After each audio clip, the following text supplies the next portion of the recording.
Hello guys, आप सभी का हिंदी सूत्रा में स्वागत है। कैसे हैं आप लोग? उम्मीद है आप लोग स्वस्थ होंगे और अपने पढ़ाई में लगे हुए होंगे।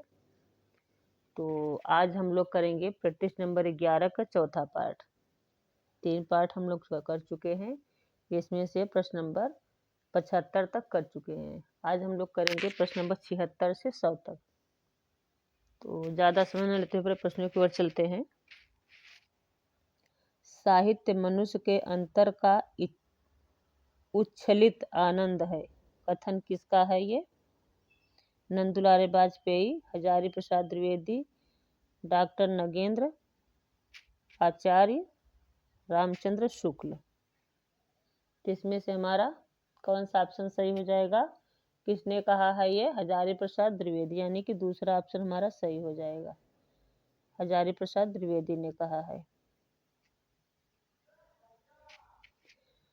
चूलिका किसका भेद है? पाल, प्राकृत, अपभ्रंश, पारसी। तो चूलिका किसका भेद है ये?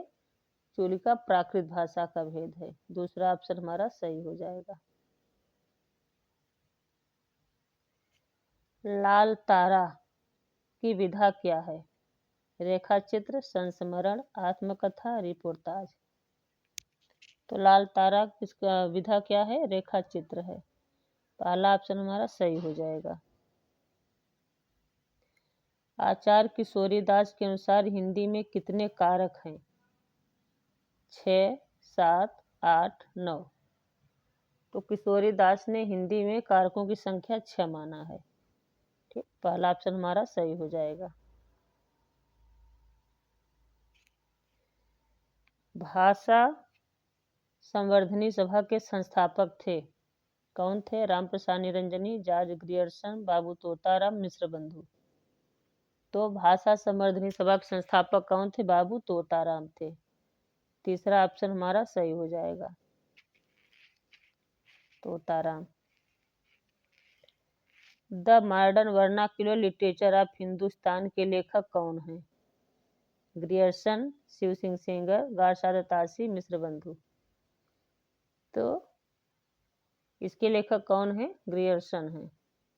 पहला ऑप्शन हमारा सही हो जाएगा।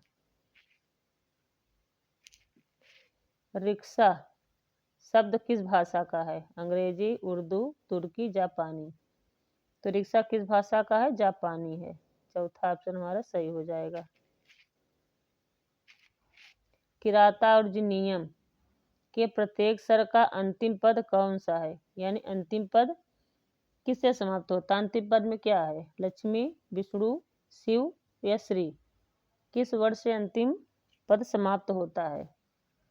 समापन के लिए किसके लिए होता है? लक्ष्मी शब्द से। पहला ऑप्शन हमारा सही हो जाएगा। किराता और नियम के प्रत्येक सर्ग में अंतिम पद लक्ष्मी पद से समाप्त होता है। कबीर की वाणी का संग्रह बीजक में कितने भाग हैं? 2, 3, 4, 5। तो बीजक के कितने भाग हैं? 3। साखी, शबद, रमैनी। दूसरा ऑप्शन हमारा सही हो जाएगा।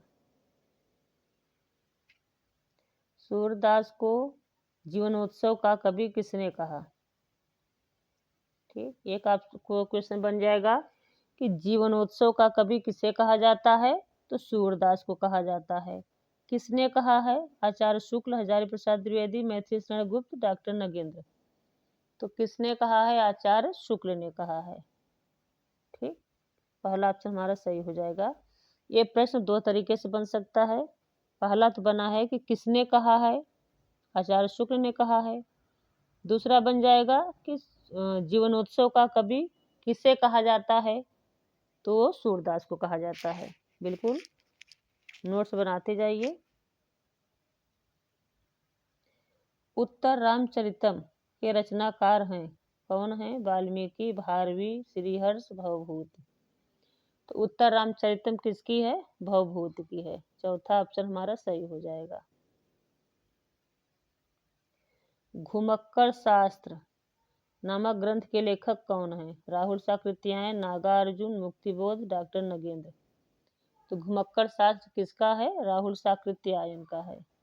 पहला ऑप्शन हमारा सही हो जाएगा।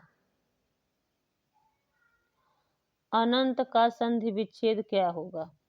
अन धन अंत, अंत धन त, अन धन अंत या अंत धन अंत।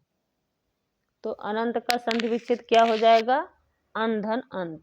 तीसरा ऑप्शन हमारा सही हो जाएगा।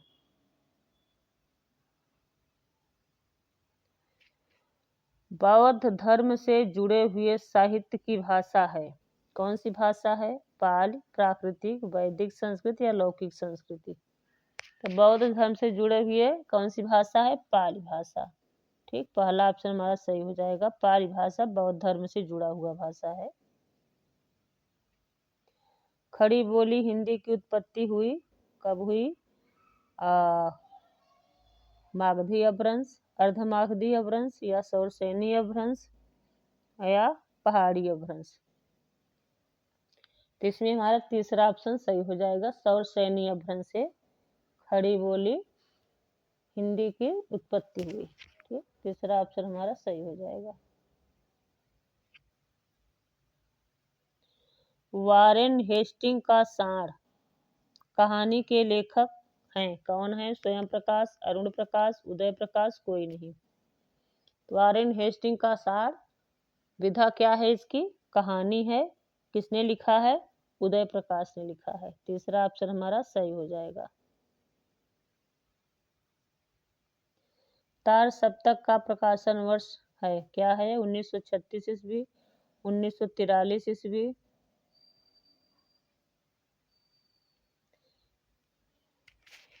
1954 ईस्वी या 1960 ईस्वी। तो यहाँ हमारा ये 1943 होगा। ठीक, ये गलती जीरो से लग गया है। दूसरा ऑप्शन हमारा सही हो जाएगा। क्या हो जाएगा? 1943 ईस्वी। ठीक, बिल्कुल कंफ्यूजन नहीं होना है। 1943 ईस्वी में तार सप्तक का प्रकाशन हुआ था। बसंत आ गया पर कोई उत्कंठा नहीं निबंध के लेखक हैं बाल मुकुंद गुप्त, प्रताप नारायण मिश्र, विद्या निवास मिश्र या जयशंकर प्रसाद। तो इसमें हमारा तीसरा ऑप्शन सही हो जाएगा, विद्या निवास मिश्र की रचना है बसंत आ गया पर कोई उत्कंठा नहीं। किसने लिखा है? विद्या निवास मिश्र की है। विधा क्या है इसकी? निबंध है। तीसरा ऑप्शन हमारा सही हो जाएगा। अरविंद दर्शन से प्रभावित हिंदी के कवि कौन है? जयशंकर प्रसाद, निराला, सुमित्रा नंदन पंत, महादेवी वर्मा। तो कौन है अरविंद दर्शन से प्रभावित? सुमित्रा नंदन पंत। तीसरा ऑप्शन हमारा सही हो जाएगा। प्रेमचंद की अंतिम कहानी कौन सी है? ईदगाह, ठाकुर का कुआं, कफन, सभी। तो कफन इनकी अंतिम कहानी है। ठीक, तीसरा ऑप्शन हमारा सही हो जाएगा। बिहारी रीति काल के किस धारा के कवि हैं? रीतिबद्ध, रीति सिद्ध, रीति मुक्त, सभी। तो बिहारी रीति सिद्ध धारा के कवि थे। दूसरा ऑप्शन हमारा सही हो जाएगा। निर्गुण ज्ञानाश्रयी शाखा का दूसरा नाम क्या है? राम भक्ति, सूफी साहित्य, संत साहित्य या रासो साहित्य। तो निर्गुण ज्ञानाश्रयी शाखा का दूसरा नाम क्या है? संत साहित्य। तीसरा ऑप्शन हमारा सही हो जाएगा। कृष्ण गीतावली नामक काव्य ग्रंथ के रचयिता कौन है? कृष्ण गीतावली किसने लिखा है? सूरदास, तुलसीदास, सूरदास, रैदास, केशवदास। तो कृष्ण गीतावली किसकी है? तुलसीदास की है। पहला ऑप्शन हमारा सही हो जाएगा, तुलसीदास। अष्टछाप के संस्थापक थे रामानंद, वल्लभाचार्य, विट्ठलनाथ, सूरदास। तो अष्टछाप के संस्थापक कौन थे? विट्ठलनाथ थे। तीसरा ऑप्शन हमारा सही हो जाएगा। लास्ट प्रश्न देखते हैं। दलित साहित्य का चर्चित लेखक है, कौन है? निराला, कुंवर बेचैन, डॉक्टर नगेंद्र, ओम प्रकाश वाल्मीकि। तो इसमें हमारा चौथा ऑप्शन सही हो जाएगा। ओम प्रकाश वाल्मीकि दलित साहित्य के लेखक हैं।